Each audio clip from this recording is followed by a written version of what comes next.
OMR sheet कशी असते ही जशी की तुम्ही तुमच्या स्क्रीनवर बघू शकता. या ठिकाणी तुम्हाला OMR शीट जी दाखवली ती ऑफिशियल OMR शीट आहे. म्हणजे तुम्ही जी परीक्षा देणार असाल त्यावेळेस तुम्हाला सर्वात पहिले अशाच पद्धतीची एक OMR शीट मिळणार. आणि या OMR शीट मध्ये जर तुम्ही ध्यान देऊन बघितलं तर पहिला आणि दुसरा असे एकच पेज असतं. बॅक साइड असते म्हणजे मागची बाजू असते आणि एक पुढची बाजू असते. त्याच्यात जे पहिलं पेज राहील त्याच्यात पहिल्या पेजवर तुम्हाला सर्वात पहिले काय करावं लागतं, तुमचा रोल नंबर टाकावा लागतो. त्याचे 7 बॉक्स तुम्हाला दिसायले.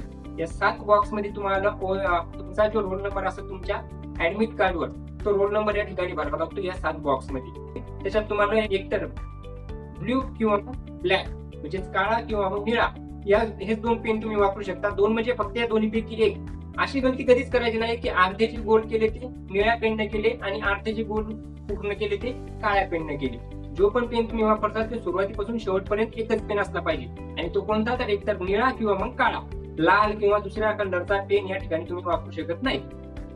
त्याच्यानंतर या ठिकाणी तुम्हाला जर दिसत असेल तर या ठिकाणी तुम्हाला काही सांगितलेलं आहे की तुम्ही गोल कशा प्रकारे करणार. तुम्ही त्याच्यावर टिक करू शकत नाही, तुम्ही त्याच्यावर फुली मारू शकत नाही किंवा मग अर्धा गोल करून तुम्ही ते सोडू शकत नाही. तुम्हाला करावं लागेल या ठिकाणी पूर्णच्या पूर्ण एक गोल. आणि जे ABCD असे एका प्रश्नासाठी 4 पर्याय म्हणजे ABCD असे 4 पर्याय दिलेले असतात. त्या 4 पैकी फक्त एकच गोल तुम्हाला करावा लागतो. पहिल्या याच्यात तुम्ही काय करणार तर रोल नंबर दिलेला तुमचा अनुक्रमांक जसा तुम्ही मागच्या ठिकाणी सुद्धा मागच्या पेजवर सुद्धा भरला होता तशाच पद्धतीने या ठिकाणी तुमचा 7 अंकाचा रोल नंबर जो असणार आहे तुमच्या ऍडमिट कार्डवर तो बरोबर असला पाहिजे. अशाच पद्धतीने त्या ठिकाणी 7 बॉक्स मध्ये तुम्ही तुमचा रोल नंबर भरणार. मग जशा वर ज्या बॉक्स मध्ये तुम्ही जो अंक भरला तोच अंक त्या लाईन मध्ये खाली तुम्हाला रंगवायचा. तशाच पद्धतीनं दुसरा जे दिलेला आहे तुम्हाला प्रश्नपत्रिका क्रमांक म्हणजे प्रश्न पुस्तिका क्रमांक या ठिकाणी दिलेला आहे. आणि प्रश्न पुस्तिका क्रमांक म्हणजे जी प्रश्नपत्रिका तुम्हाला मिळेल त्याच्यावर तुम्हाला टेक्स्ट बुकलेट नंबर त्या ठिकाणी मिळणार.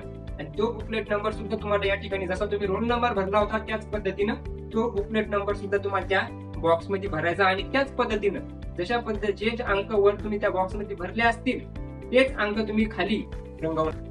त्याच्यानंतर दुसरं जे दिलं तुम्हाला त्याच्यात दिलं नेम ऑफ द कॅन्डिडेट म्हणजे त्याचे नाव दिलेलं ते सुद्धा कसं असलं पाहिजे कॅपिटल लेटर मध्ये असलं पाहिजे. त्याच्यानंतर खाली दिलेलं आहे फादर्स नेम म्हणजे वडिलांचं नाव आणि वडिलांचं नाव सुद्धा तुमच्या ऍडमिट कार्डवर दिलेलं असेल तर त्या ठिकाणी तुम्ही तशाच पद्धतीनं ते तुमच्या वडिलांचं नाव सुद्धा त्या ठिकाणी टाकू शकता. म्हणजे याच्यात तुम्हाला काय करायचं आता तुम्ही जर बघितलं त्याच्यात पहिला प्रश्न दिलेला आहे. पहिल्या प्रश्नाच्या नंतर त्याच्यानंतर काही रिस्पॉन्स दिलेले म्हणजे A, B, C आणि D अशा प्रकारचे 4 रिस्पॉन्स दिलेले आहेत. तर एक प्रश्न तुम्ही प्रश्नपत्रिकेत बघणार आणि प्रश्नपत्रिकेतून बघितल्याच्या नंतर तुम्हाला जर त्याचं उत्तर माहिती असेल तर तुम्ही लगेच त्या ठिकाणी काय करणार याचं उत्तर त्या ठिकाणी लिहिणार. म्हणजे समजा आपलं जर उत्तर B असेल तर आपण 1च्या पुढे जे ABCD 4 पर्याय दिलेले आहेत